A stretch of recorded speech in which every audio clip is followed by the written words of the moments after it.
This video is sponsored by Card Kingdom. Go to the link in the description below so they know that I sent you.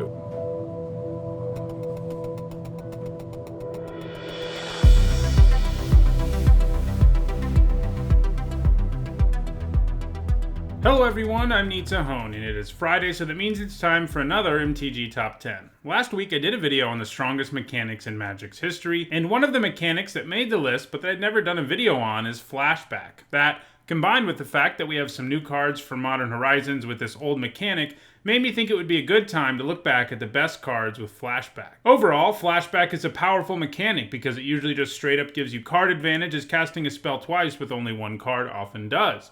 Additionally, it is further empowered by the fact that if you are playing a deck that mills itself, you can still get value out of the cards you mill.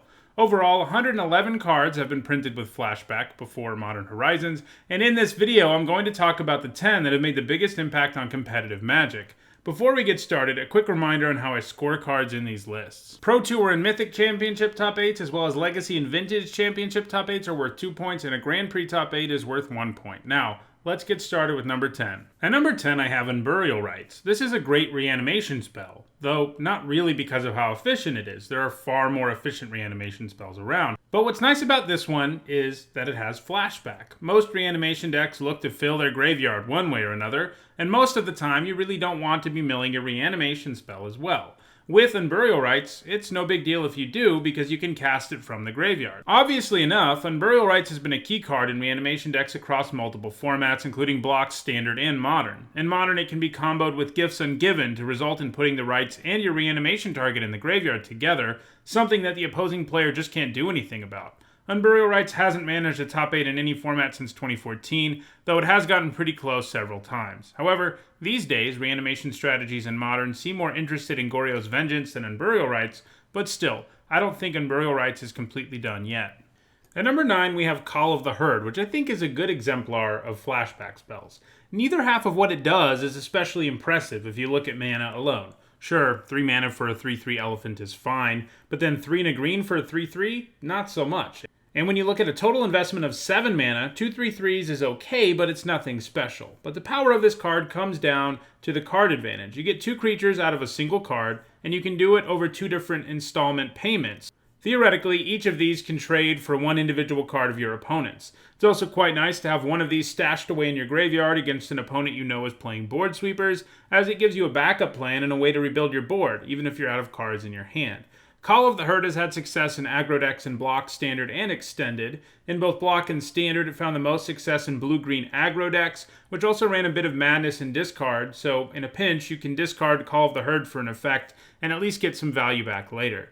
In Extended, it saw play in Naya aggro decks as well as in Oath of Druids decks. It worked well in Oath of Druids because it gave you a way to get a creature into play if you had to, but wouldn't get in the way of your Oath searching up your win condition or combo pieces. At number 8, we have Think Twice, which I think is an incredibly simplistic card, and another good one at conveying just how sneaky powerful Flashback can sometimes be. Like Call of the Herd, neither half of this is particularly impressive. 2 mana or 3 mana to draw 1, and a combined 5 mana to draw 2? That doesn't sound so good. I mean, Divination is 3 to draw 2, and it doesn't even usually see play in Constructed. But what makes it good is that it gives you a 2-for-1, and it lets you do it over 2 different payments, and it can do it each time at instant speed. Think Twice was printed originally in Time Spiral, but was given a reprint in Innistrad, and it made good use of each of them. In Innistrad Block, it was particularly nasty with Miracles, as it gave you a way to try to draw a card on your opponent's turn and hit one of your Miracle spells. It was played a lot in Standard, but its first time through the format, it only put up 6 points, showing up in Tron and Control decks, and the second time through, it saw play in Blue-Black and Blue-White Control decks. While it hasn't ever caught fire in Modern, it has seen play there intermittently, primarily in Jeskai Control decks. Because of that, it isn't really a card we can count out just yet. It will probably put up some more points in Modern going forward. At number 7, we have Ray of Revelation, one of the better enchantment spot removal spells in the game. While 2 mana to destroy a single enchantment is nothing special, a combined 3 mana to destroy 2 is nice, and if you can mill this into your graveyard and use the Flashback, you're getting a really good deal for only 1 mana. Like Think Twice, Ray of Revelation took 2 trips through Standard, with its first printing coming way back in Judgment, before being reprinted in Dark Ascension. Its first time through Standard, there were a lot of powerful enchantments, with Opposition, Mirari's Wake, Squirrel Nest, and Worship all seeing a lot of play. Some people even mainboarded a copy of this, because almost every deck had a key enchantment. Its second time through Standard, it blew up a lot of Oblivion Rings and Auras put on creatures with hexproof. Ray of Revelation has proven to be efficient enough to see play in other formats too. In Extended, it saw play between 2002 and 2007 because of problem enchantments like Oath of Druids and Exploration. It is a frequent sideboard card in Affinity decks in Modern these days, since most of the artifact hate people side in against them is enchantment based. In Legacy, it used to see play in Dredge decks because you could mill it and then use the flashback cost. Ray of Revelation seems likely to continue to see play in Modern Affinity sideboards going forward. At number 6, we have Faithless Looting, one of the most talked about cards in Modern right now, with some people even advocating for it to get banned. And indeed, the non-flashback part of this card is already pretty nice. 1 mana to draw 2 and discard 2 is pretty powerful. But then it can do it again from the graveyard. This is nice on a basic level for making it easier to dig deeper into your deck, but what really makes Looting a card people are worried about is how much it powers up graveyard-based decks. In Block and Standard, it saw play in reanimation decks, where it could be used to throw your reanimation targets into the bin and help you find your reanimation spell, and, like we said earlier, if it was in Burial Rites, you could just discard that. But Modern is where Faithless Looting has really become a key card. Right now, Modern is starting to be a bit homogenous, with LSV even categorizing several different decks in the format as what he calls Faithless Looting decks, showing you just how central that card is in the format right now. This includes decks like Dredge, Reanimation, Arclight Phoenix, Hollow One, and some versions of Death's Shadow. These decks really take full advantage of Faithless Looting and are a big part of why it has so many points in Modern. Short of getting banned, I think if we come back and look at this in the next year or two, it will have climbed up the list a few spots. At number 5, we have Deep Analysis. It's kind of a different flashback card. The majority of them do something kind of inefficiently on both halves and get their value out of just being able to be cast twice. And while you can do that with Deep Analysis, most frequently it is just put into the graveyard where you only have to pay 2 mana and 3 life to draw 2 cards, which is a pretty great deal. Obviously, if you got to cast it twice, you would, but the fact that even in your graveyard this already gives you a 2-for-1 makes it really attractive. In Block and Standard, it saw play in Madness decks, which could discard it for free with a number of cards and then cast it with the discount essentially from the graveyard, on top of whatever value they got for discarding it in the first place. In Standard and Extended, it also saw play in Psychotog control decks, whose eponymous creature could also discard the card free for value before using it to draw from the graveyard. It also used to see play in Legacy Dredge and still does see play in some Oath of Druid decks in Vintage. At number 4, we have what is arguably the most iconic card with Flashback, and that's Lingering Souls. Lingering Souls, like Deep Analysis, has a pretty great rate out of the graveyard, as 1 and a black for 2/1/1 tokens with flying is cheaper than you'd expect. While casting it for its normal casting cost isn't exactly impressive, it's still a decent deal. Sort of like with Call of the Herd, one of the nicest things to do with Lingering Souls is to cast it from your hand and beat your opponent down with flying 1/1s, with the Flashback in your graveyard as a backup if a board sweeper shows up. You can, of course, also just present your opponent with a really quick clock by casting it from your hand and flashing it back in the same turn. Lingering Souls thrives the most in formats where spot removal is dominant, since spot removal is just so bad against it. In Standard, it saw play in all kinds of decks, since it was just one of the best cards in the format. This included decks like Delver and Black-White Tokens, as well as Reanimator decks, which loved that they could flash this back if they milled it, as well as in the sacrifice-centric Aristocrats deck, which could really make use of the 4 bodies coming from a single card.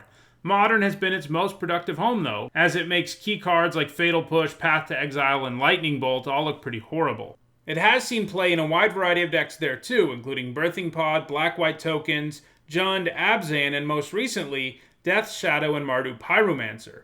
Between 2012 and 2014, it was also seeing play in Legacy, especially in Stoneforge Mystic decks. Lingering Souls is going to continue to see play in Modern, but the top 3 cards on this list are also seeing a lot of play, so it'll be interesting to see if it can ever pass them.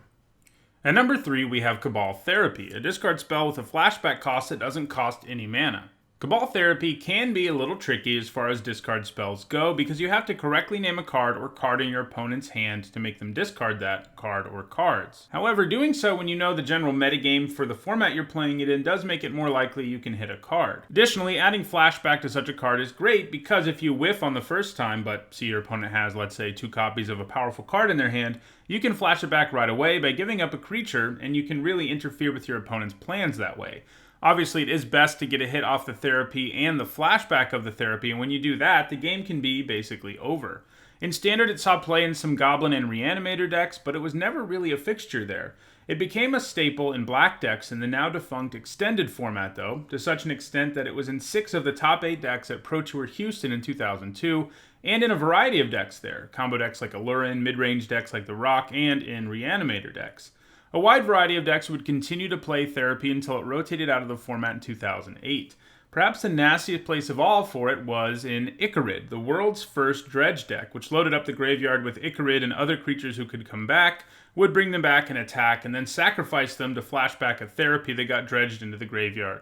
A pretty devastating turn. Since 2005, it has consistently seen play in Legacy 2 in various graveyard-centric decks like Dredge and Cephalid Breakfast, as well as in Delver of Secrets decks. Vintage versions of Dredge also run Cabal Therapy. Therapy is still seeing a ton of play in Eternal formats, and that probably won't change anytime soon. At number 2, we have Snapcaster Mage, the only card on the list that doesn't actually have flashback itself. Instead, it grants an instant or sorcery in your graveyard flashback until end of turn. Snapcaster Mage has come in at number 1 on 3 other MTG top 10s, the one on Wizards, the one on the entire set of Innistrad, and one on Invitational cards, but now it's finally come in at number 2 somewhere. We spent a lot of this video explaining why flashback is so powerful, and being able to add it to any spell in your graveyard is pretty incredible. As a result, Snapcaster Mage is incredibly powerful himself and has seen a lot of play in any format it has been legal in. Having a 2-mana 2/1 that gives a card in your graveyard flashback is some serious value. Sometimes that can even result in a 3-for-1.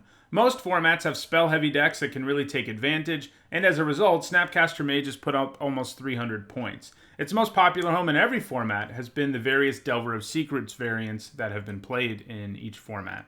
And at number 1, we have Ancient Grudge, which is a lot like Ray of Revelation. It is a highly efficient sideboard hate card, though instead of enchantments, it deals with artifacts, which are a problem permanent type in just about every format.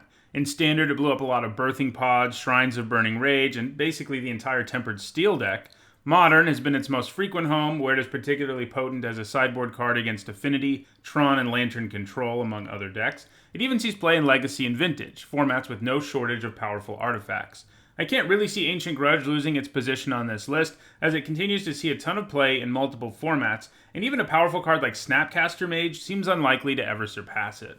Well, that does it for today's MTG Top 10. I'll be back again on Wednesday with the next one. If you enjoyed this video, don't forget to like it and share it so that others can enjoy it too. If you want to make sure you catch future MTG Top 10s, don't forget to subscribe. And if you want to see the over 170 MTG Top 10s I've already done, you should see the playlist on your screen now. Thanks for watching.